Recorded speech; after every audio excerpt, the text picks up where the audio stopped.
Hello नमस्कार दोस्तों।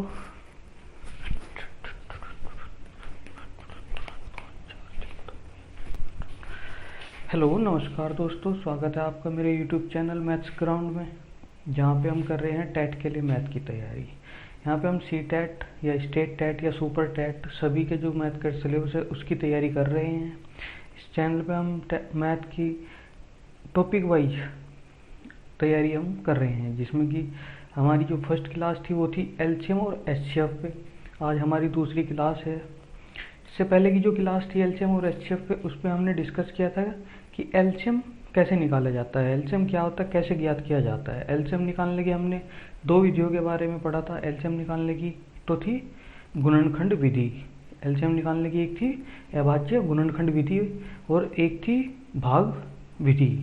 इन दो विधियों के द्वारा हमने एलसीएम निकाला था। आज दूसरी क्लास में हम एचसीएफ के बारे में देखेंगे कि एचसीएफ कैसे ज्ञात किया जाता है, एचसीएफ निकालने के क्या क्या मेथड होते हैं, किन विधियों से एचसीएफ ज्ञात किया जाता है। तो आइए देखते हैं एचसीएफ निकालने के मेथड।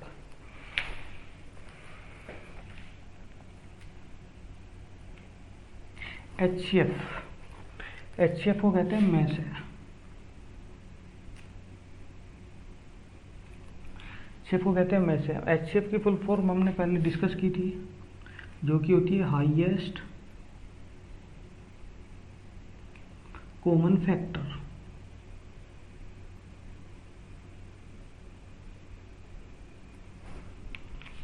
जब भी किन्हीं दो नंबरों को हम फैक्टर के रूप में तोड़ देते हैं तो उनमें जो कि सबसे ज़्यादा कॉमन होते हैं, हाईएस्ट कॉमन होते हैं, जो कि उनमें दोनों नंबरों में कॉमन होते हैं, उनके ही गुणन को क्या कहते हैं, हम एचसीएफ कहते हैं। हाईएस्ट कॉमन जो फैक्टर होते हैं उनको ही हम क्या कहते हैं, उन दो नंबरों का एचसीएफ कहते हैं। एचसीएफ निकालने के भी दो मेथड हैं।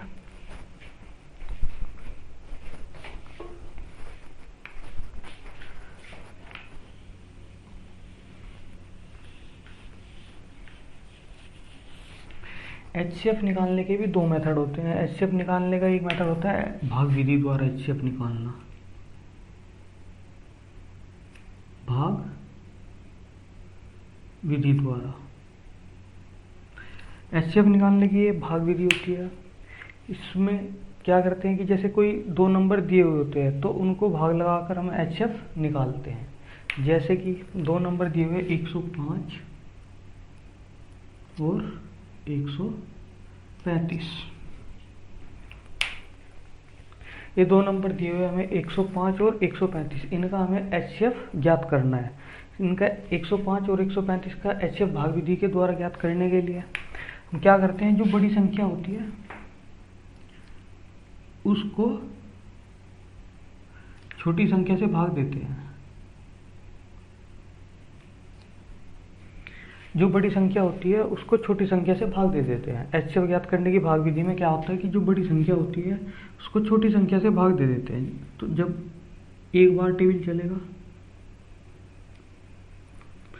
अब इसके बाद 135 में से 105 घटा के जो रिमाइंडर आएगा जो कि 30 आ गया है। अब जो रिमाइंडर आया है इसमें भाग विधि में, जो भी रिमाइंडर आया है उससे और जो ये जिससे पहले भाग दिया गया था संख्या को उसको फिर भाग देते हैं। रिमाइंडर से जिससे पहले भाग दिया गया था उसको भाग देते हैं 105।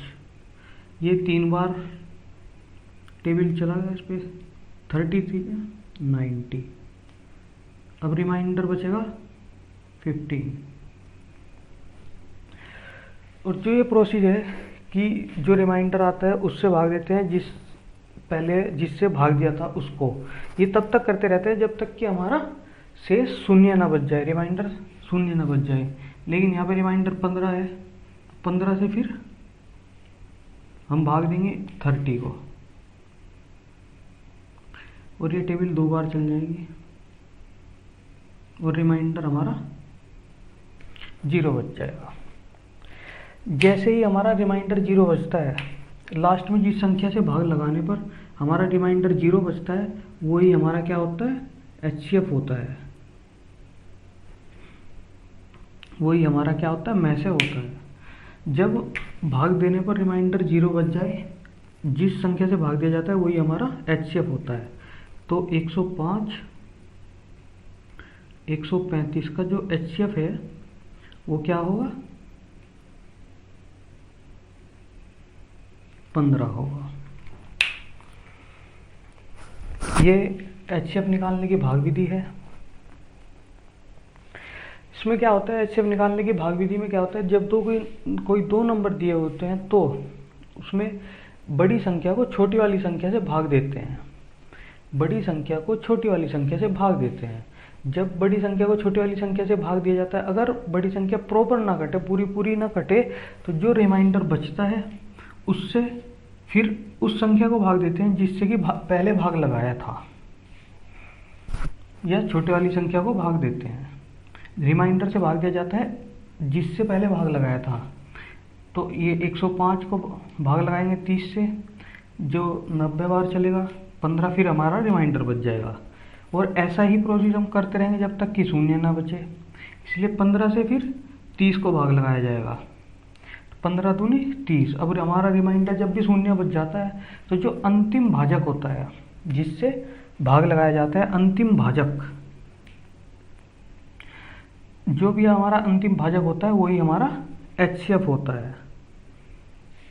जिस संख्या से अंत में भाग लगाने के बाद शून्य आ जाता है रिमाइंडर, वही हमारा क्या होता है, एचसीएफ होता है। तो आइए एक बार 3 नंबरों का भी एचसीएफ देखते हैं कैसे ज्ञात किया जाता है।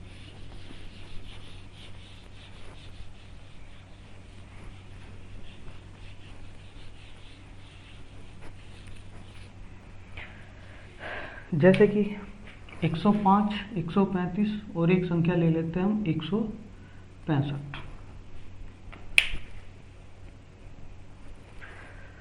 तो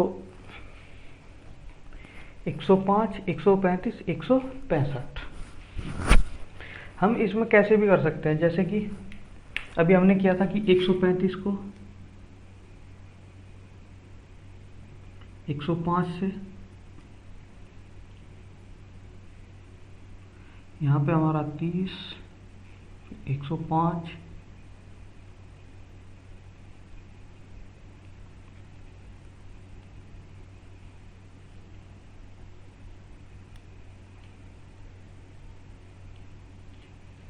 जब हमारे 2 नंबर थे तो हमारा डायरेक्ट एचसीएफ ये आ जाता है अंतिम नंबर।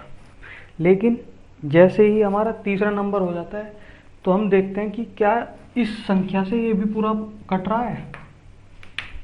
जैसे कि अब इन दो संख्याओं का एचसीएफ हमारा 15 आ गया, तो इस 15 से इन दो संख्याओं का एचसीएफ क्या आ गया, 15 आ गया। अगर हमारे पास 3 नंबर है तो इस 15 से हम एक तीसरी संख्या को भाग करेंगे, 15 से 165 को भाग लगाएंगे, जो कि हमारा एक बार,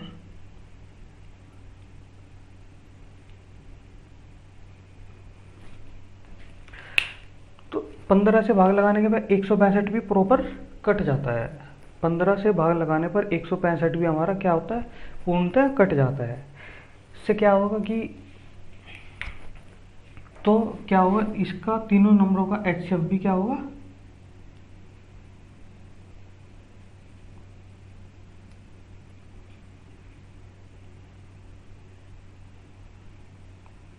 पंद्रह होगा।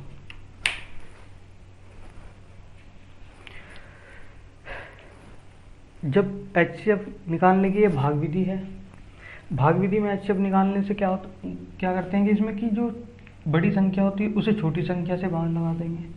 अगर हम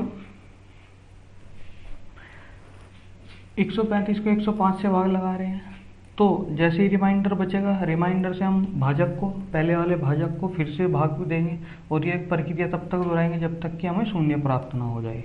और जब इन दोनों का जो एचसीएफ होगा उससे हम तीसरी संख्या को डिवाइड करके देखेंगे कि पूर्णतः कटेगी या नहीं कटेगी।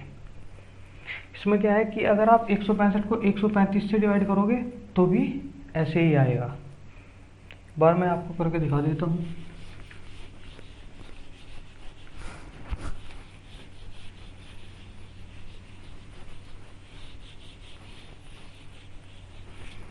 जैसे कि मान लो 165 को आप 135 से करोगे तो 135, 30 बचेगा। अब इस 30 से 135 को डिवाइड करेंगे, 4 बार टेबल 120, 15। अब इस 15 से इस 30 को डिवाइड करेंगे,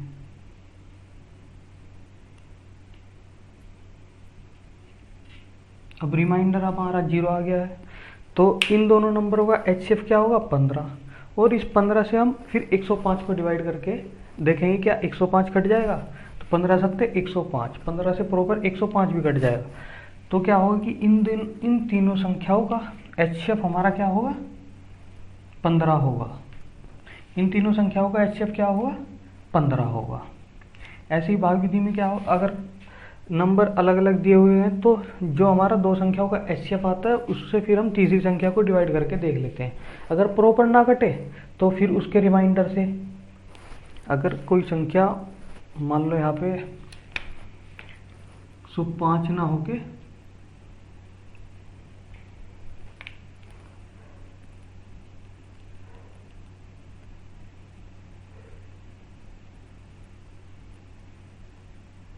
100 है, तो 5 ना होके 100 है, तो अब हम इस जो इन दोनों का HCF आया 15, 15 से 100 को डिवाइड करेंगे,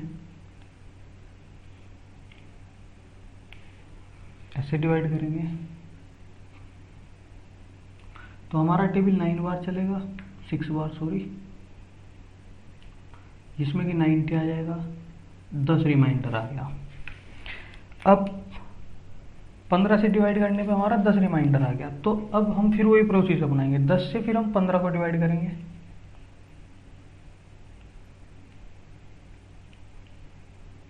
5 रिमाइंडर आ गया, 5 से हम 10 को डिवाइड करेंगे,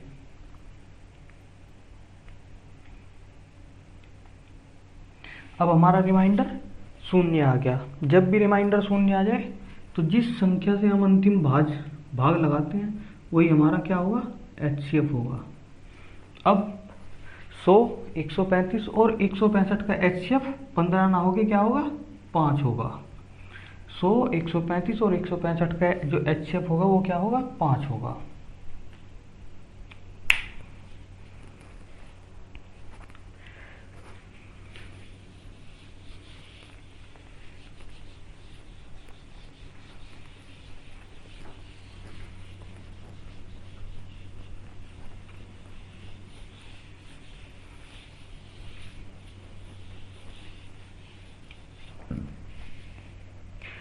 ये थी HCF निकालने की भाग विधि, जिसमें कि क्या होता है कि किन्हीं दो नंबरों को लेकर हम बड़ी संख्या को छोटी संख्या से भाग लगाते हैं और जो रिमाइंडर बचता है उससे फिर उस भाजक को भाग लगाते हैं, और ये प्रक्रिया तब तक दोहराते रहते हैं जब तक कि हमारा रिमाइंडर 0 ना प्राप्त हो जाए। जैसे ही रिमाइंडर 0 प्राप्त होगा, अगर दो संख्याएं हैं तो HCF वही अंतिम भाजक होगा जिससे अंतिम बार भाग लगाई है, वही हमारा क्या होगा HCF होगा।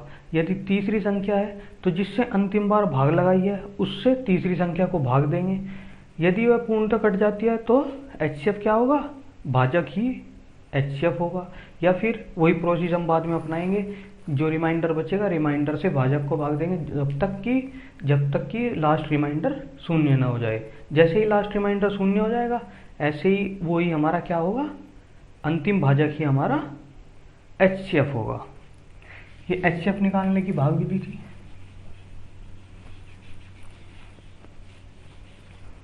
HCF निकालने की अभाज्य गुणनखंड विधि,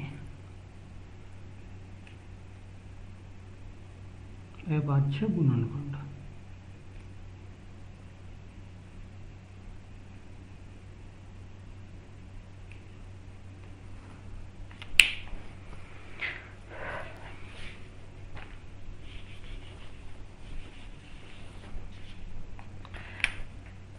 HCF निकालने की अभाज्य गुणनखंड विधि में हम क्या करते हैं कि जो HCF के नंबर होते हैं उनको हम अभाज्य गुणनखंडों के रूप में तोड़ लेते हैं। जैसे कि एलसीएम में भी हम क्या करते हैं अभाज्य गुणनखंड विधि में क्या करते हैं, एलसीएम निकालने की अभाज्य गुणनखंड विधि में भी हम नंबर्स को उनके अभाज्य गुणनखंडों के रूप में अभाज्य गुणन खंडों के रूप में उनको तोड़ लेते हैं।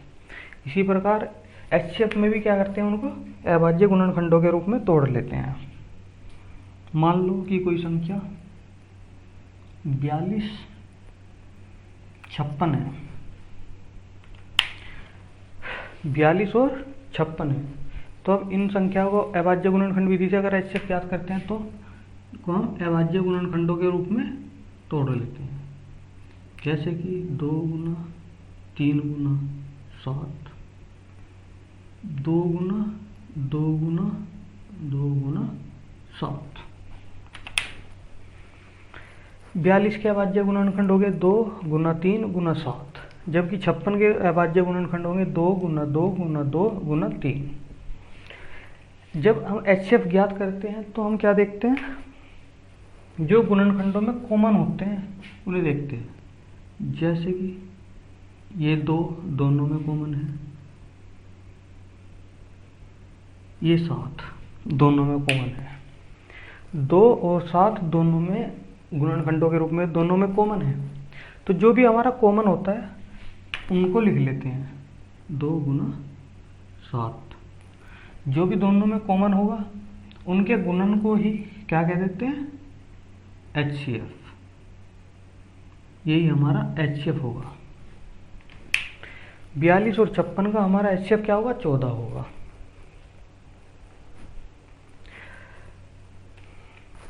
HCF निकालने की गुणनखंड विधि में हम संख्याओं को पहले उनके अभाज्य गुणनखंडों के रूप में तोड़ लेते हैं। संख्याओं को उनके अभाज्य, छोटे से छोटे अभाज्य गुणनखंडों के रूप में तोड़ लेते हैं। फिर उन संख्याओं में जो भी कॉमन होता है उनके गुणन को ही क्या कहते हैं, HCF कह देते हैं। HCF कह देते नहीं, होता ही HCF वही है जो दोनों संख्याओं का, जो दोनों ही संख्याओं में जो गुणनखंड कॉमन होते हैं उनके ही गुणन को क्या होता है, HCF कहलाता है। आइए 3 नंबरों का HCF देखते हैं कैसे ज्ञात किया जाता है।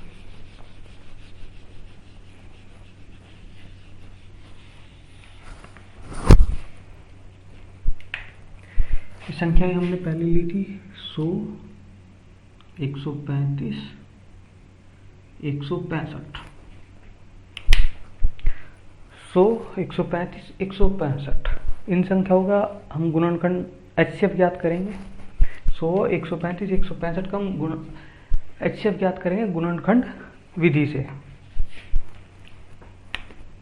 तो 100 के अभाज्य गुणनखंड 2 गुना 2 गुना 5 गुना 5। 135 के 2 से नहीं जाएगा, 5 3 8 9 से जाएगा, 3 गुना 3 8 9 से जाएगा, 9 गुना 3 गुना 5। 165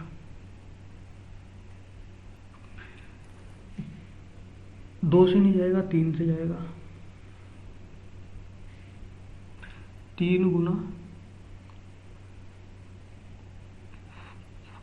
5 गुना 11।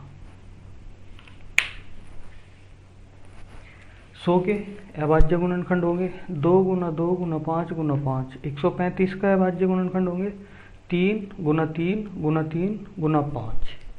165 का 3 गुना 5 गुना 11। अब जो तीनों में कॉमन है,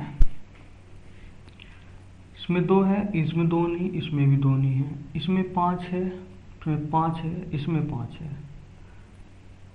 तो जो भी कॉमन होगा उसको लेंगे। 3 इसमें नहीं है, 11 इन दोनों में नहीं है, तो जो 5 है, केवल 5 ही तीनों के गुणनखंड में कॉमन है। तो इसका जो HCF होगा वो हमारा क्या होगा, 5 होगा। अगर HCF निकालने की गुणनखंड विधि में 2 नंबर है तो दोनों नंबर के जो गुणनखंड होंगे उनमें जो कॉमन होगा वही उनका गुणन ही हमारा HCF होगा। यदि 3 नंबर है तो 3 नंबरों के जो गुणनखंड होंगे, जो 3 नंबर है, तीनों नंबर के जो गुणनखंड होंगे अलग अलग, उनके में जो कॉमन होगा, जो भी नंबर उनके कॉमन होगा, उनके गुणन को ही क्या होता है, वही हमारा एचसीएफ होता है। इसी प्रकार अगर 4 नंबरों का हमें एचसीएफ निकालना हो अभाज्य गुणनखंड विधि से, तो जो चारों नंबरों के गुणनखंड में जो भी कॉमन होगा उनके गुणन को क्या कहेंगे हम, एचसीएफ होगा वो हमारा। ये थी एचसीएफ निकालने की गुणनखंड विधि। तो एचसीएफ निकालने के हमने दोनों मेथड देख लिए हैं, एचसीएफ निकालने के भाग विधि भी देख ली है, एचसीएफ निकालने की हमने गुणनखंड विधि भी देख ली है। एलसीएम निकालने की हमने गुणनखंड विधि पहले देख ली थी पहली क्लास में, और भाग विधि भी हमने पहली क्लास में देख ली थी। तो आपको समझ आ गया होगा कि एलसीएम कैसे ज्ञात किया जाता है, एचसीएफ कैसे ज्ञात किया जाता है। तो ये था एचसीएफ निकालने के मेथड। आइए देखते हैं अब जरा।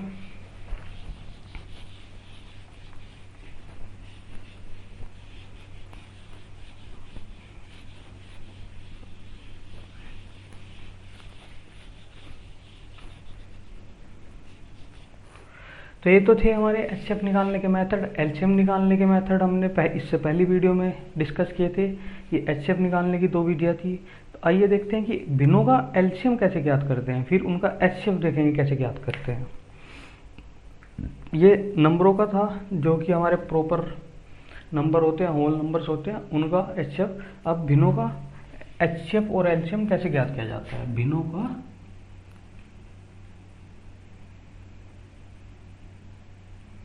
एलसीएम, भिन्नों का एलसीएम कैसे ज्ञात किया जाता है। भिन्न क्या होती है, जब भी कोई नंबर हमारा पी अपॉन क्यू के फॉर्म में होता है, पी अपॉन क्यू के रूप में होता है, तो वह संख्या हमारी क्या होती है, भिन्न कहलाती है, पी अपॉन क्यू के रूप में। जब भी कोई नंबर हमारा पी अपॉन क्यू के रूप में होता है, वो संख्या क्या कहलाती है, भिन्न कहलाती है। इसमें पी क्या होता है, पी भिन्न का अंश होता है, क्यू हर होता है। पी किसी भिन्न का क्या होता है, अंश होता है, क्यू हर होता है। जैसे कि पी अपॉन क्यू के रूप में कैसे होगा, जैसे कि 1/2 ये संख्या पी अपॉन क्यू के रूप में होगी, या फिर 2/3, या फिर 5/4 हो। ऐसी कोई भी संख्या जो पी अपॉन क्यू का रूप बनाती हो, क्या कहलाती है, भिन्न कहलाती है। जैसे कि 1/2 हो, 2/3 हो, 5/4 हो, या 11/17 हो, या 17/11 हो। जो भी पी अपॉन क्यू के रूप में होगी वे संख्या क्या कहलाती है, भिन्न कहलाती है। अब भिन्नों का हम एलसीएम ज्ञात करना देखेंगे। जब भी कोई संख्या पी अपॉन क्यू के रूप में हो, जैसे कि 2/5, 4/10, 7/15, ये 3 संख्याएं हैं, हमें इनका एलसीएम ज्ञात करना है। तो भिन्नों का एलसीएम ज्ञात करने का अलग फार्मूला होता है, उसको हम देख लेते हैं। क्या करते हैं, जब कोई संख्या पी अपॉन क्यू के रूप में होती है, तो जो हमारी संख्याएं पी अपॉन क्यू के रूप में है, उनका क्या होगा, जो उनका अंश है, अंश का एलसीएम ज्ञात किया जाएगा, और जो हर है, हर का एचसीएफ ज्ञात किया जाएगा। जब कोई भिन्नों का हम एलसीएम ज्ञात करते हैं, एलसीएम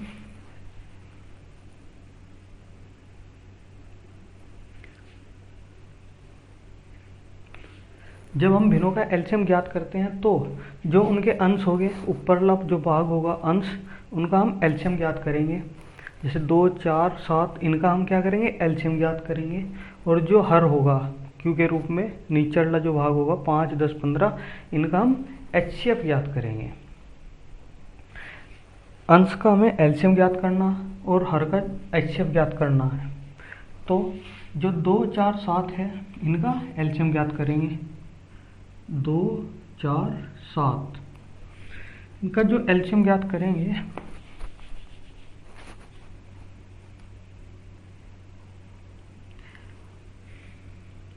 तो ये हमारा हो जाएगा क्या, इसको 2 से, फिर 2 से, फिर 7 से। तो इसका जो एलसीएम होगा हमारा क्या होगा, 28 होगा।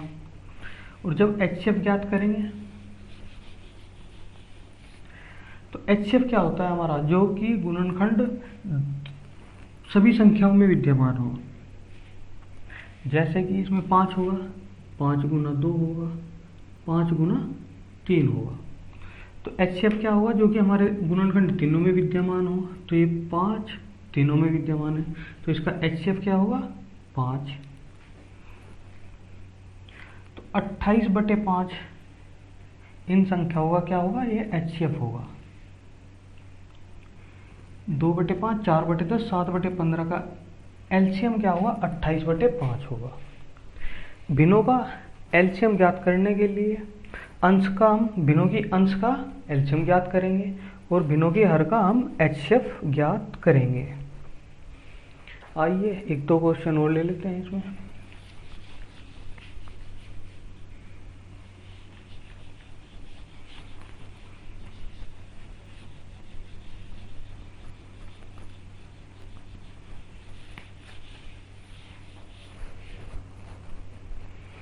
जैसे कि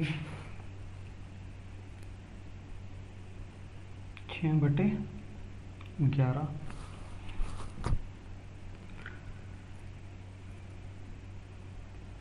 14/33, ये दो संख्याएं हैं। अगर इनका हमें एलसीएम ज्ञात करना है तो क्या होगा, जो इनका अंश होगा उनका एलसीएम को ज्ञात करना है। एलसीएम ऑफ 6 और 14, एचसीएफ ऑफ 11, 33। 6 और 14 का एलसीएम होगा 42 और 11 और 33 का क्या होगा, 11 इसमें है और 11 इसमें भी है, तो 11 इसका एचसीएफ होगा। 6 और 14 का एलसीएम 42 और एचसीएफ 11 होगा, तो 42/11 इसका आंसर होगा। इन भिन्नों का एलसीएम 42/11 होगा। ये थी भिन्नों का एलसीएम ज्ञात करने के मेथड, जिसमें कि किसी भिन्न का एलसीएम ज्ञात करने के लिए जो उनके अंश होता है, जो कि ऊपरला पार्ट होता है किसी भी भिन्न का, उनका हम एलसीएम ज्ञात करते हैं, और जो हर होता है जो कि निचला पार्ट होता है किसी भी भिन्न का, उनका हम एचसीएफ ज्ञात करते हैं। जो भी हमें इस प्रकार संख्या प्राप्त होती है भिन्न के रूप में, वही क्या होता है, वही एलसीएम होता है।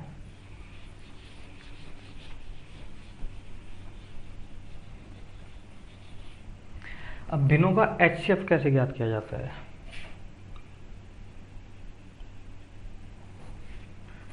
भिन्न का एचसीएफ ज्ञात करना। भिन्न हमारी पी अपॉन क्यू के रूप में होती है, जिसमें कि पी क्या होता है, किसी भिन्न का अंश होता है, क्यू किसी भिन्न का हर होता है। अब जैसे कि कोई संख्या, जब एचसीएफ ज्ञात करते हैं तो हम जो अंश होता है, अंश का तो एचसीएफ और हर का एलसीएम। अंश का एचसीएफ निकालते हैं और हर का एलसीएम निकाला जाता है। जब भिन्नों का एचसीएफ ज्ञात करना होता है तो अंश का एचसीएफ और हर का एलसीएम ज्ञात किया जाता है। जैसे कि 2/5, 12/11, ये दो भिन्न है। इनका हमें क्या ज्ञात करना है, इसका हमें एचसीएफ ज्ञात करना है। तो जो इनके अंश है 2 और 12, इनका हम क्या करेंगे, एचसीएफ ज्ञात करेंगे। एचसीएफ ऑफ 2 और 12, एलसीएम 5 और 11 का। 2 और 12 का हम एचसीएफ ज्ञात करेंगे, और जो 5 और 11 जो कि इसके हर है, उनका हम एलसीएम ज्ञात करेंगे। तो जो एचसीएफ क्या है, एचसीएफ क्या होगा भाई, 2 इसमें भी है, 2 इसमें भी हो जाएगा, 2 का गुणनखंड, तो इसका एचसीएफ तो हो जाएगा 2। और एलसीएम क्या है, क्योंकि ये दोनों ही अभाज्य संख्याएं हैं, तो इनका गुणन ही एलसीएम होगा 55।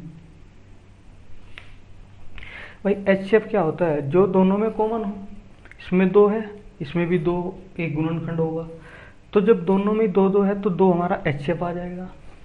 एलसीएम क्या है, एलसीएम हमारा अगर कोई 2 अभाज्य संख्याएं हैं, जैसे कि 5 और 11 दोनों अभाज्य संख्याएं हैं, तो अभाज्य संख्याओं का गुणन ही हमारा एलसीएम होगा।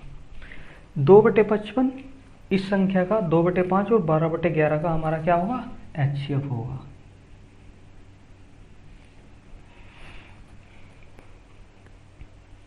तो इस प्रकार हम भिन्नों का एचसीएफ ज्ञात कर लेते हैं। भिन्नों के एचसीएफ ज्ञात करने में क्या है कि जो आपका अंश है उसका तो हम एचसीएफ ज्ञात करते हैं, और जो हर है किसी भी भिन्नों का जो हर है उनका हम एलसीएम ज्ञात करते हैं। इस प्रकार जो हमें भिन्न प्राप्त होती है, जो संख्या प्राप्त होती है, वही उन भिन्नों का क्या होगा, एचसीएफ होगा।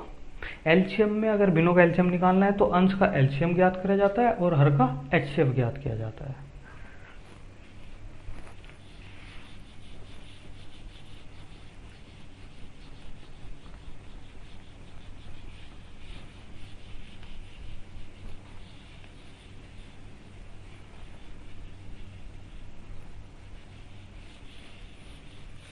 हाँ, ये एक क्वेश्चन और ले लेते हैं इसमें।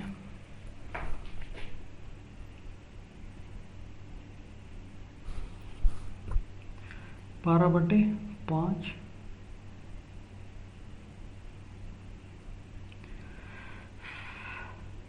6/4 3/7। ये 3 नंबर है हमारे, इन तीनों का हमें एचसीएफ ज्ञात करना है। 3 भिन्न है, इनका क्या करना है, एचसीएफ ज्ञात करना है। इन तीनों का अगर एचसीएफ ज्ञात करना है तो जो इनके अंश है उनका हमें एचसीएफ भी निकालना होगा। एचसीएफ ऑफ 12, 6, 3, और जो इनके हर है 5, 4, 7, इनका हमें एलसीएम ज्ञात करना है। 5, 4, 7 इनका हमें एलसीएम ज्ञात करना है। अब इनका एचसीएफ क्या होगा, जो तीनों में कॉमन होगा गुणनखंड 3, और इसमें भी 3 कॉमन होगा, इसमें भी 3 कॉमन होगा, तो इसका क्या एचसीएफ होगा 3। एलसीएम क्या होगा, क्योंकि इनमें कोई भी कॉमन नहीं है तो इनका गुणन ही एलसीएम होगा। 5, 4, 7 का एलसीएम 140 होगा। तो 3/140 इन भिन्नों का एचसीएफ होगा, जिसमें कि हमें अगर एचसीएफ निकालना है भिन्नों का तो भिन्नों के जो अंश होता है उनका एचसीएफ ज्ञात करते हैं और जो हर होता है उनका एलसीएम ज्ञात करते हैं। जबकि किन्हीं भिन्नों का एलसीएम ज्ञात करने के लिए अंशों का हम एलसीएम ज्ञात करते हैं और जो हर होते हैं उनका एचसीएफ ज्ञात करते हैं। तो आज के लिए इतना ही काफ़ी है।